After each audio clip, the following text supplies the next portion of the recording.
This is the Flux 365 holster.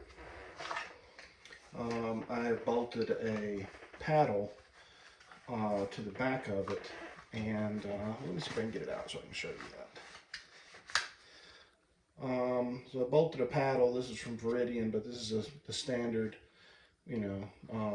type of paddle arrangement you might find on the Black Hawk and Safariland. This particular paddle is from Veridian though.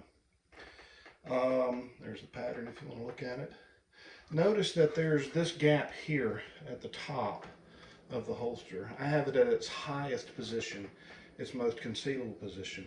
If you were to move it down about 3 or 4 inches, you'd find it was be at the lowest setting, least concealable, but perhaps more like a drop holster.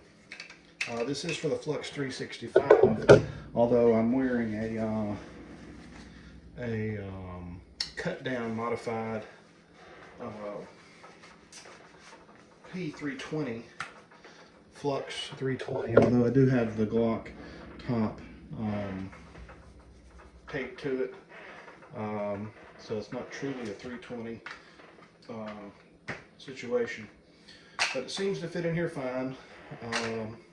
At its highest point, I'm about to put on a vest here to see just how low the vest goes. Looks like the vest goes to about where my cuff would go properly, right? I think you're supposed to grab your bottom of your jacket like this, and if that's the case, let's see if I pick it up. I'm going to pick this up here. I'm going to grab it here and raise it.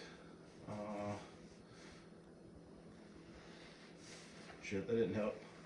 The point is that the bottom of the holster is about where your watch would be, where the watch began, not the band. Watch band begins and ends. Begins here, ends here. And this holster is going to be about where my watch band begins. So if the bottom of my fist is the vest, there's the top of the holster, so we're looking at about 5 inches, I would think. 5 inches of concealment, maybe 4 or 5. One is the vest covers it fine, and you're on the street with a PCC, right? So, for lack of a better word, so this is I'm watching the phone instead of watching the gun itself. So you're drawing, and you'd sweep back, and you're on target. So PCC, I say this is technically a USW is what this is. This is a PDW might be the smallest gun you couldn't carry every day. The PDW might be the smallest gun that's so large you can never carry ever, like concealed, like a PDW, like an MP5 PDW, right? I think they're the ones who came up with the number, with maybe it was Night Armament, maybe came up with PDW with their KAC PDW AR-15. Had a special cartridge too.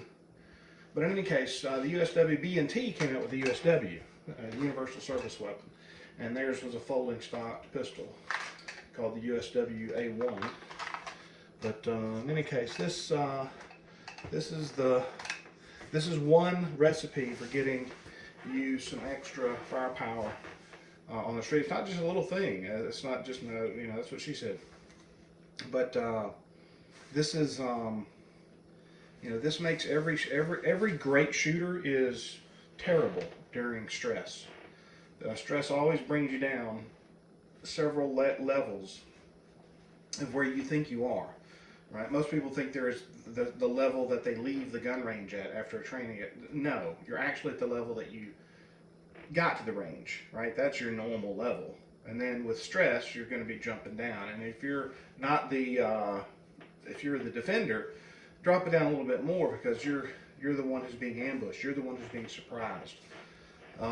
This makes every shooter better, irrespective of who you are.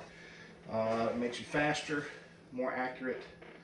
As far as speed, it is slower to draw, but at distance, you're rattling off shots. Really, almost medium and long range.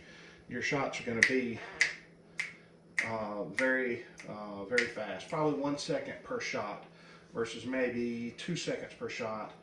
At medium range, at long range, like 100 yards, you might be looking at maybe 4 seconds per accurate shot.